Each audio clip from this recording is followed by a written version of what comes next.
আসসালামু আলাইকুম সবাই, কেমন আছো আপুরা? আলহামদুলিল্লাহ ভালো আছি আমি। আজকে একটা স্কুল ড্রেসের জামা কাটিং করব।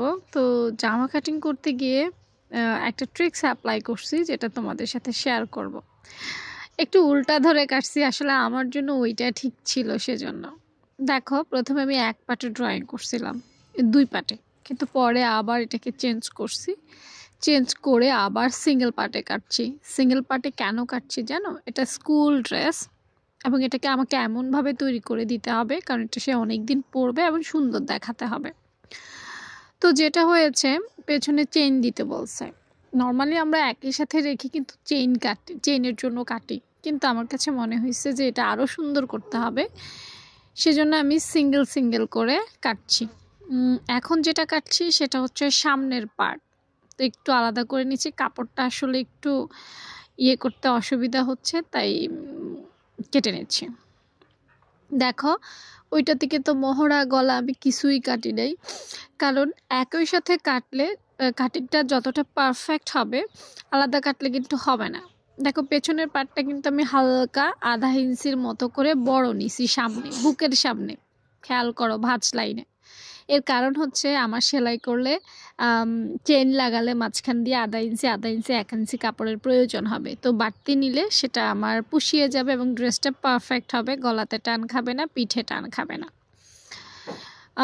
এখন দেখো, দুইটা পার্ট সমানে বসিয়ে তারপর কিন্তু মহড়া কাটছি। কারণ কি, এক সুতা পরিমাণ যেন এদিক সেদিক না হয়, সেই জিনিসটাই আসলে খেয়াল করছি। এই ধরনের কাপড় কাটার সময়, এগুলো স্কুল ড্রেসের কাপড়, একটু কি বলবো, কাপড়গুলো কাটতে একটু কষ্ট হয়, যার জন্য আসলে এত কিছু চিন্তা ভাবনা করা। আমার আপুদেরকে বলবো, আপুরা দামি কাপড় বা একটু জর্জেট কাপড়, লিলেন কাপড়, এগুলো কাটার সময় সতর্কতা অবলম্বন করবা, মাথা ঠান্ডা রেখে কাটবা। যেমনটা দেখো আমি কাটছি, ডার্ক মার্ক দিয়ে নিলাম। পেছনের পাটটা বড় নিচ্ছি এবং মহড়ার মাপটা একটু মেপে দেখছি যে আমি যতটুকু চাই ততটুকু আছে কিনা। পরে দেখলাম যে হ্যাঁ আছে, তো আর নো টেনশন। ফিনিশিং লেভেলটা একটু খেয়াল করো, কতটা ফিনিশিং করে তারপর কাটা হয়েছে।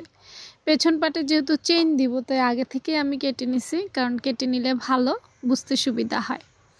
আর সামনের পাটে আমি তালপাট কেটে নিচ্ছি। দেখো, তালপাটটা কাটা খুবই জরুরি। এটা স্কুল ড্রেস, যদিও এটাতে বেল্ট পরবে না, কিছুই পরবে না, তাই তালপাটটাও কেটে নিছি।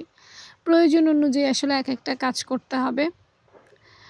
তো এই ছিল আজকের কাটিং। পুরো কাটিং দেখতে অবশ্যই রোমা শালা ব্লগ পেজে অ্যাক্টিভ থেকো।